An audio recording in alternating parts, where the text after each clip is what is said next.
ನಮಸ್ಕಾರ ವೀಕ್ಷಕರೇ, ಶ್ರೀಗರಿ ವಾರ್ತೆಗರಿಗೆ ಸ್ವಾಗತ. ನಾನು ನಿಮ್ಮ ಗ್ರಹೇಶ್ವರ ಗಾರ್ಡಿಗೇಂದ್ರ.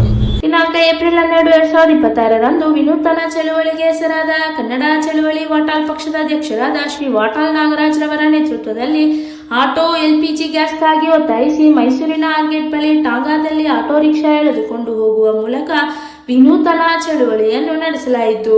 ಈ ಸಂದರ್ಭದಲ್ಲಿ ಪಾರ್ಥಸಾರಥಿ, ಶಿವಶಂಕರ್, ಮೂಗೂರು ನಂಜುಂಡಸ್ವಾಮಿ, ಕನ್ನಡ ಹೋರಾಟಗಾರರು ಉಪಸ್ಥಿತರಿದ್ದರು.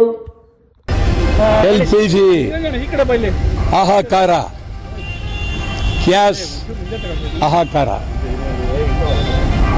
ಸಿಲಿಂಡರ್ನಿಂದ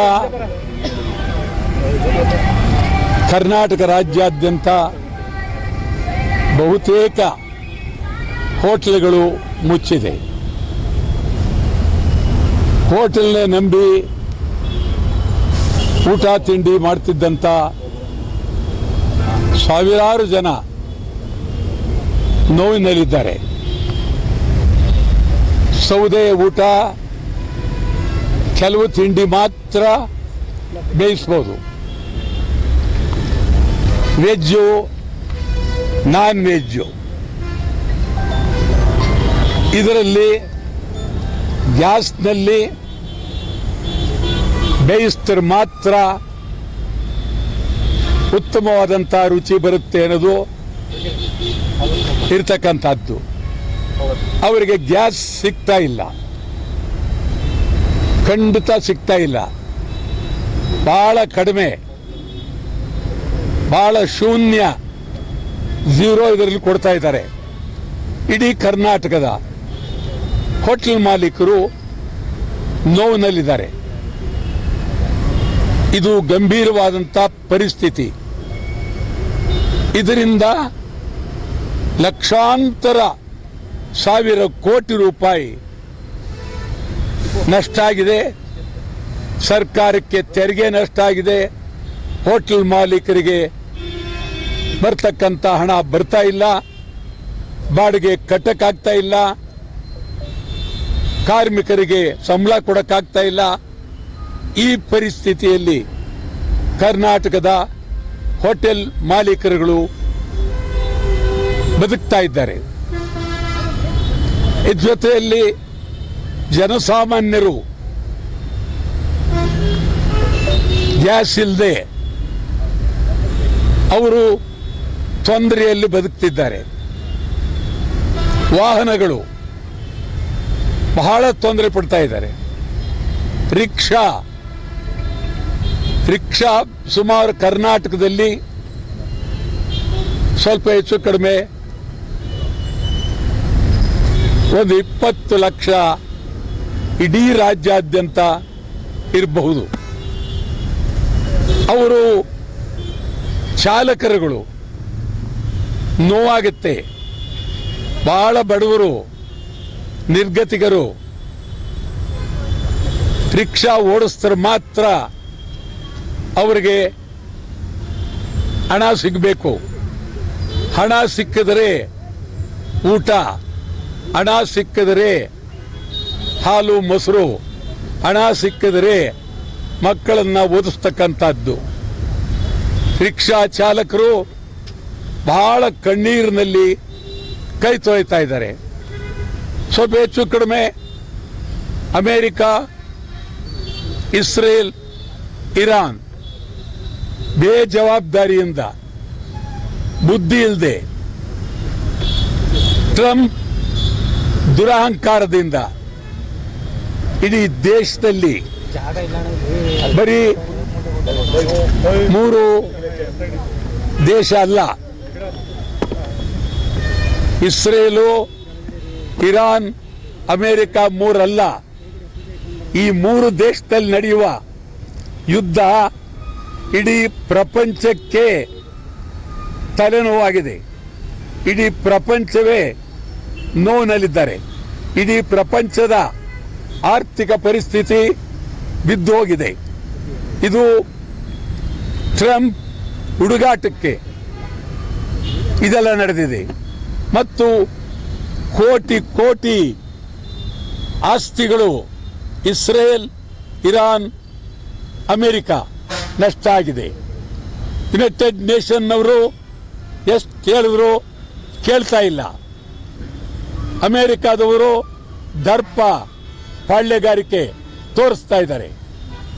ಅಮೆರಿಕಾದವರು ನಡೆಸಿರ್ತಕ್ಕಂಥ ಈ ಒಂದು ದಾಳಿ ಇದು ದೇಶದ ಇತಿಹಾಸದಲ್ಲೇ ಕೆಟ್ಟ ದಾಳಿ. ಇಸ್ರೇಲ್ ಬಹಳ ಹಠವಾದಿ. ಇಸ್ರೇಲ್ ಅವ್ರದ್ದು ತೀರ ಅತಿಯಾಗಿದೆ. ಇಂಡಿಯಾ ದೇಶದಲ್ಲಿ ನಾನು ಬಹಳ ದಿವಸದಿಂದ ಹೇಳ್ತಾ ಇದ್ದೀನಿ, ನರೇಂದ್ರ ಮೋದಿಯವರು ಸರ್ಕಾರ, ವಿರೋಧ ಪಕ್ಷ ರಾಹುಲ್ ಗಾಂಧಿ, ಮಿಕ್ಕ ಎಲ್ಲ ಪಾರ್ಟಿಯವರು ಸೇರಿ ಒಂದು ನಿಯೋಗ 3 ಜನರನ್ನ ಭೇಟಿ ಮಾಡಿ ಯುದ್ಧ ನಿಲ್ಲಿಸಿ ಅಂತ ಹೇಳಿ ಹೇಳಬೇಕಾಗಿತ್ತು. ಇವರು ಹೇಳಲಿಲ್ಲ. ಈಗ ಪಾಕಿಸ್ತಾನದಲ್ಲಿ ಹೊಂದಾಣಿಕೆ ಮಾಡಬೇಕು ಅಂತ ಹೇಳಿ ಟ್ರಂಪ್ ತಂತ್ರಗಾರಿಕೆ ಮಾಡಿ ಹೊರಟರು. ಇದನ್ನ ಇರಾನ್ ಸಂಪೂರ್ಣವಾಗಿ ತಿರಸ್ಕಾರ ಮಾಡಿದ್ದಾರೆ. ನಾವು ತೀವ್ರವಾಗಿ ರಾಜ್ಯದ ಜನತೆಗಾಗಿ ಸಿಲಿಂಡರ್, ಗ್ಯಾಸ್, LPG ಇದಕ್ಕಾಗಿ ಕನ್ನಡ ಚಳವಳಿ ವಾಟಾಳ್ ಪಕ್ಷ ನಿರಂತರವಾಗಿ ಹೋರಾಟ ಮಾಡ್ತಾ ಇದ್ದೇವೆ. ಈಗ ಸ್ವಲ್ಪ ಹೆಚ್ಚು ಕಡಿಮೆ ಬುಧವಾರ ದಿವಸ ಬೆಂಗಳೂರಿನಲ್ಲಿ ರಾಷ್ಟ್ರೀಯ ಹೆದ್ದಾರಿ ಹೊಸಕೋಟೆ ಟೋಲ್ ಭಾರಿ ಭದ್ರವಾಗಿ ಬಂದ್ ಮಾಡ್ತೇವೆ. ನಿರಂತರವಾಗಿ ಹೋರಾಟವನ್ನ ಮಾಡ್ತೇವೆ. ಯುದ್ಧ ನಿಲ್ಬೇಕು, ಗ್ಯಾಸ್ ಬೇಕು, ಸಿಲಿಂಡರ್ ಬೇಕು, LPG ಬೇಕು. ಇದಕ್ಕಾಗಿ ಅಂತಿಮವಾಗಿ ಕರ್ನಾಟಕ ಬಂದ್ಗೂ ಕರೆ ಕೊಡ್ತೀವಿ. ಆ ಪರಿಸ್ಥಿತಿ ನಿರ್ಮಾಣ ಆಗಿದೆ. ಇದನ್ನ ಕರ್ನಾಟಕ ಸರ್ಕಾರ ತಮ್ಮದಲ್ಲ ಅಂತ ಹೇಳಿ, ನೀವು ಕೇಂದ್ರ ಸರ್ಕಾರ ಅಂತ ಹೇಳಿ ಕೈ ಕಟ್ಟಿ ಕೂತ್ಕೊಳ್ಳೋಕ್ಕಾಗೋದಿಲ್ಲ. ಸಿದ್ದರಾಮಯ್ಯನವರೇ ಈ ರಾಜ್ಯದಲ್ಲಿ ಇವತ್ತು ಹೊಟ್ಟೆಗಾಗಿ ನೋವು ಪಡ್ತಾ ಇದ್ದಾರೆ. ಬಡ ಜನ ನೋವು ಪಡ್ತಾ ಇದ್ದಾರೆ. ರಿಕ್ಷಾ ಚಾಲಕ ನೋವು ಪಡ್ತಾ ಇದ್ದಾರೆ. ಕರ್ನಾಟಕ ಸರ್ಕಾರ ರಿಕ್ಷಾ ಚಾಲಕರಿಗೆ ಕನಿಷ್ಠ 10,000 ರೂಪಾಯಿ ಒಂದು ಈ ಸಂದರ್ಭದಲ್ಲಿ ತೊಂದರೆ ಇರೋದ್ರಿಂದ ಅವರ ತೊಂದರೆಯನ್ನು ನಿವಾರಣೆ ಮಾಡೋದಕ್ಕೆ ಇಡೀ ರಾಜ್ಯದ ಎಲ್ಲ ರಿಕ್ಷಾ ಚಾಲಕರುಗಳಿಗೆ 10,000 ರೂಪಾಯಿ ತಕ್ಷಣ ಅವರ ಕುಡಿಯೋ ನೀರಿಗಾಗಿ, ಊಟಕ್ಕಾಗಿ 10,000 ರೂಪಾಯಿ ರಿಕ್ಷಾ ಚಾಲಕರುಗಳಿಗೆ ಕೊಡಬೇಕು. ನಾನು ರಿಕ್ಷಾ ಚಾಲಕರ ಪರವಾಗಿ ಭದ್ರವಾಗಿ ನಿಂತಿದ್ದೇನೆ. ರಿಕ್ಷಾ ಚಾಲಕರನ್ನ ಇನ್ನು 1 ವಾರದಲ್ಲಿ ಇಡೀ ರಾಜ್ಯಾದ್ಯಂತ ರಿಕ್ಷಾ ಬಂದ್ ಮಾಡ್ತೀವಿ. ಎಲ್ಲ ಕಡೆ ರಿಕ್ಷಾ ಬಂದ್, ಚಾಲಕರಿಗೆ 10,000 ಕೊಡಬೇಕು ಅಂತೇಳಿ ತೀವ್ರವಾಗಿ ಈ ಒಂದು ಮಾಡ್ತೀವಿ. ಇವತ್ತು ರಿಕ್ಷಾ ಪ್ರಯಾಣಿಕರನ್ನ ತಮ್ಮ ರಿಕ್ಷಾದಲ್ಲಿ ಕರೆದುಕೊಂಡು ಹೋಗ್ತಾ ಇದ್ರು. ಆದರೆ LPG ಇಲ್ಲದೆ ಇರೋದ್ರಿಂದ ರಿಕ್ಷಾದಲ್ಲಿ ಪ್ರಯಾಣಿಕರು ಹೋಗಂಗಿಲ್ಲ. ಆದ್ದರಿಂದ ರಿಕ್ಷಾವನ್ನ ಜಟ್ಕಾ ಗಾಡಿ ರಿಕ್ಷಾ ಪ್ರಯಾಣಿಕರನ್ನ ಕರೆದುಕೊಂಡು ಹೋಗ್ತಿದ್ದಂತ ರಿಕ್ಷಾನ ನಾವು ಕನ್ನಡ ಚಳವಳಿ ವಾಟಾಳ್ ಪಕ್ಷ ವಿನೂತನವಾಗಿ ಜಟ್ಕಾ ಗಾಡಿ ಮೂಲಕ ರಿಕ್ಷಾ ಎಳೆಯುವ ವಿನೂತನ ಚಳವಳಿಯನ್ನ ಈಗ ನಾವು ಆರಂಭ ಮಾಡ್ತೇವೆ. ಕೂಡಲೇ ರಿಕ್ಷಾ ಚಾಲಕರಿಗೆ, ನಾನಂತೂ ರಿಕ್ಷಾ ಚಾಲಕರ ಪರವಾಗಿ ಇಡೀ ರಾಜ್ಯಾದ್ಯಂತ ತೀವ್ರ ಹೋರಾಟ ಮಾಡ್ತೇವೆ. ರಿಕ್ಷಾ ಚಾಲಕರು ಬಂದ್ಗೆ ತಯಾರಾಗಿರಬೇಕು. ಬಂದ್ ಕರೆ ಕೊಡ್ತೀವಿ. ಈ ವಾರದಲ್ಲೇ ಬಂದ್ ಕರೆ ಕೊಡ್ತೀವಿ. ತಾವು ತಯಾರಾಗಿರ್ಬೇಕು. ಸರ್ಕಾರ ಕೂಡಲೇ ನೀವು ರಿಕ್ಷಾ ಬಗ್ಗೆ, ಹೋಟ್ಲ್ ಬಗ್ಗೆ, ಗ್ಯಾಸ್ ಬಗ್ಗೆ, ಸಿಲಿಂಡರ್ ಬಗ್ಗೆ ನೀವು ಮಾತಾಡಲಿಲ್ಲ ಅಂತಂದರೆ, ಸಹಾಯ ಮಾಡಲಿಲ್ಲ ಅಂತಂದರೆ ಕರ್ನಾಟಕ ಸರ್ಕಾರ ಮತ್ತು ಕೇಂದ್ರ ಸರ್ಕಾರ ಸೇರಿ ಕರ್ನಾಟಕ ಬಂದ್ ಕೊಡ್ತೀವಿ. ಮತ್ತು ಇವತ್ತು ಬಿಜೆಪಿಯವರು ಸಿಕ್ಕಾಪಟ್ಟೆ ಬಡ್ಕತ್ತಾ ಇದ್ರು. ಮೈಸೂರಿನಲ್ಲೂ ಬಿಜೆಪಿಯವರು ಏನು ಕೂಕತ್ತಾ ಇದ್ರು, ಬೆಂಗಳೂರಲ್ಲಿ ಕೂಕತ್ತಾ ಇದ್ರು, ಎಲ್ಲ ಕಡೆ ಕೂಕತ್ತಾ ಇದ್ರು. ನರೇಂದ್ರ ಮೋದಿ ಅವರನ್ನ ಭೇಟಿ ಮಾಡಿ ಬಿಜೆಪಿಯವರೇ ಯಡಿಯೂರಪ್ಪ ಯಡಿಯೂರಪ್ಪ ಕಿವಿ ಕೇಳುತ್ತಾ, ಯಡಿಯೂರಪ್ಪ ಪ್ರಧಾನಮಂತ್ರಿಯವರನ್ನು ಭೇಟಿ ಮಾಡಿ ಏನೇನೋ ಮಾತಾಡಕ್ ಹೋಗ್ಬೇಡಿ.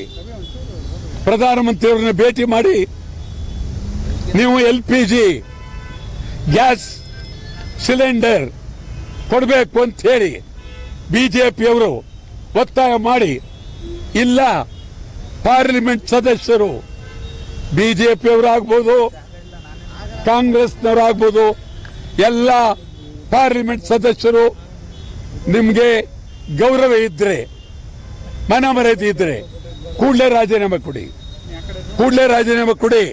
ಜನ ಕಣ್ಣೀರು ಕಂಗಾಲಾಗಿದ್ದಾರೆ, ನೋವಿನಲ್ಲಿದ್ದಾರೆ. ಪಾರ್ಲಿಮೆಂಟ್ ಸದಸ್ಯರೇ ಕೂಡಲೇ ರಾಜೀನಾಮೆ ಕೊಡಿ. ಒಂದು 20 ಜನ ಶಾಸಕರು ಮಂತ್ರಿ ಆಗಬೇಕಾಗಿದೆ. ಅವರಿಗೆ ಇದು ಯಾವುದು ನೋವು ಬೇಕಾಗಿಲ್ಲ, ಮಂತ್ರಿ ಆಗಬೇಕಾಗಿದೆ. ಅದಕ್ಕೆ ಹೋಗ್ತಾ ಇದ್ದಾರೆ. ಇದು ಸರಿಯಾದ ಕ್ರಮ ಅಲ್ಲ. ಅವರಿಗೆ ರಿಕ್ಷಾದವ್ರ ಬಗ್ಗೆ, ಹೋಟೆಲ್ ಬಗ್ಗೆ, ಕರ್ನಾಟಕದ ಸಾಮಾನ್ಯ ಜನರ ಬಗ್ಗೆ ಯಾವ ನೋವು ಇಲ್ಲ.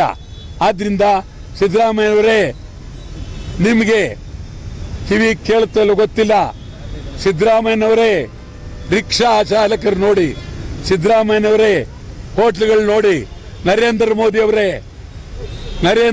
ಅವರೇ ಹೋಟ್ಲು ಮಾಲೀಕರಿಗೆ ಸಹಾಯ ಮಾಡಿ, ನರೇಂದ್ರ ಮೋದಿ ಅವರೇ ಕರ್ನಾಟಕಕ್ಕೆ ಸಹಾಯ ಮಾಡಿ.